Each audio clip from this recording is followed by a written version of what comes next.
Padre Fábio. Ai, padre, essa começa, essa começa meio assim. Cada vez mais me identifico com o senhor como ser humano. Também sou uma pessoa que vai do ódio ao amor numa fração de segundos. E que tem uma facilidade imensa de falar com a boca e não com o coração por puro impulso. E que já em seguida se arrepende do que falou. Mas, padre, tenho sofrido muito com isso, pois as pessoas de minha convivência não têm a mesma facilidade de perdoar.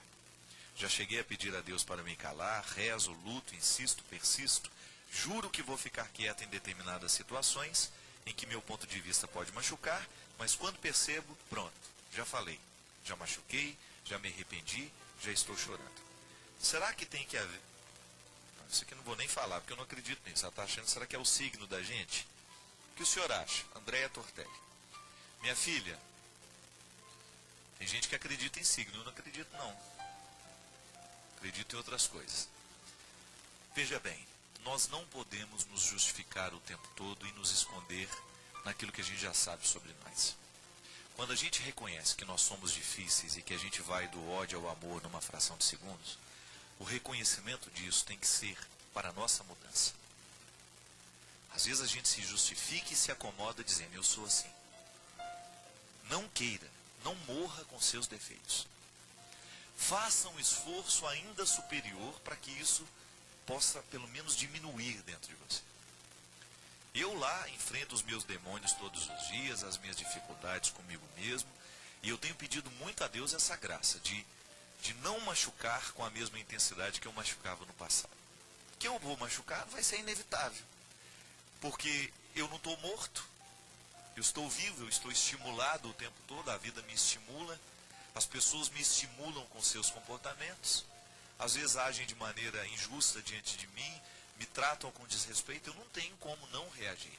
Agora, a capacidade de reconhecer isso tem que ser um lugar de defesa. Eu preciso criar uma imunidade para isso.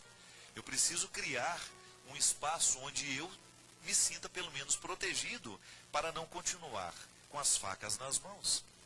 Porque às vezes a gente age com a faca na mão. Gente, lidar com a gente mesmo requer muita mestria, dá trabalho. Mas é esse pacto que a gente tem que fazer todos os dias. Quem que é a pessoa mais difícil de contornar? Não é o outro de fora, não, é mim. Sou eu. É mim não, né? Sou eu. Qual é o grande desafio que eu preciso vencer? Está de fora? Acho que não. Acho que está aqui dentro. Porque é aqui que eu nutro os meus medos. É aqui que eu nutro as minhas inferioridades. Você já observou que muitas vezes nós somos agressivos com o outro? É porque nós nos sentimos inferiores? Às vezes a nossa agressividade é uma reação natural de quem sempre se sentiu inferior. Então, quando a gente vai tomando conhecimento de tudo isso, a gente vai aprendendo as regras do jogo. Você sabe que na educação da criança, um dos momentos importantíssimos, talvez um dos mais importantes para o caráter da criança, é quando você ensina para ela a regra dos jogos infantis. Por quê? Piaget já dizia, Piaget é um grande terapeuta, né? Um homem revolucionário no contexto da psicologia e da educação. O que ele dizia? Uma criança vai desenvolver o seu juízo moral, isto é, compreender o que é certo e o que é errado, a partir de regras que façam parte do seu mundo. Não adianta você vir conversar com uma criança, dizendo para ela coisas elaboradas demais, falando para ela de valores morais que ela não vai saber compreender. Então, como é que uma criança vai aprender a lidar com as questões da vida? A partir das regras dos jogos. Não tinha lá, quando você era criança, você não aprendeu a brincar um monte de coisa na escola, não era assim, Cristian? Você não aprendeu? As regras do jogo que você aprende e internaliza, por que eu não posso pisar na linha? Quando a gente pulava amarelinha, não é? Você perdia, jogava a malha, que era uma casca de laranja, né? Aí você ia pulando até chegar lá a malha. Ia aumentando até você ganhar o céu, que era o último espaço. E embaixo era o inferno. Se você não ganhava o céu, você ganhava o inferno. Se você pisava na linha, você estava infringindo uma regra do jogo. Não podia pisar na linha. Se a malha caía fora da linha, não podia continuar, você tinha que passar a vez para o outro. E não adiantava espernear. A professora ficava nos ensinando que aquela vez não era sua, era do outro. Veja bem, gente, são coisas simples que a gente aprende na infância e que são determinantes para depois a gente compreender as regras da vida. Por que eu não devo matar o outro?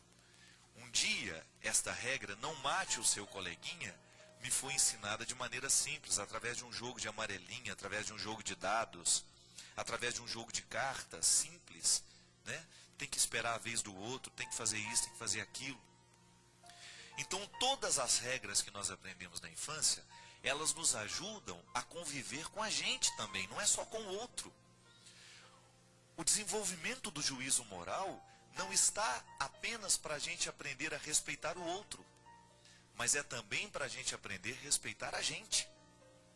Você é um território que tem regras. E quando você descobre que você quebra a regra porque alguém lhe irritou dessa forma, porque alguém lhe irritou daquela forma, ou porque alguém disse isso, ou porque você entrou naquele espaço de discussão, você começa a ter um conhecimento de si. Você vai acrescentando o autoconhecimento. O equilíbrio, né? Você tem todas essas religiões orientais que propõem os relaxamentos, o yoga, o isso e aquilo. Eu não faço isso, tem gente que faz, tem gente que gosta. Eu busco o meu equilíbrio de outra forma. Mas tem gente que busca, por exemplo, a Lectio Divina, que é um modelo cristão de leitura orante da palavra de Deus, ela tem lá o momento do relaxamento. Antes de você começar a rezar, você tem que ficar 5, 10 minutos com as palmas das mãos para cima, sentado numa posição confortável. Os místicos da Sagrada Escritura nos ensinam isso. Aí você fica lá respirando, controlando a sua respiração, antes de começar a rezar. Para que isso? Buscar um equilíbrio, uma tranquilidade, uma serenidade.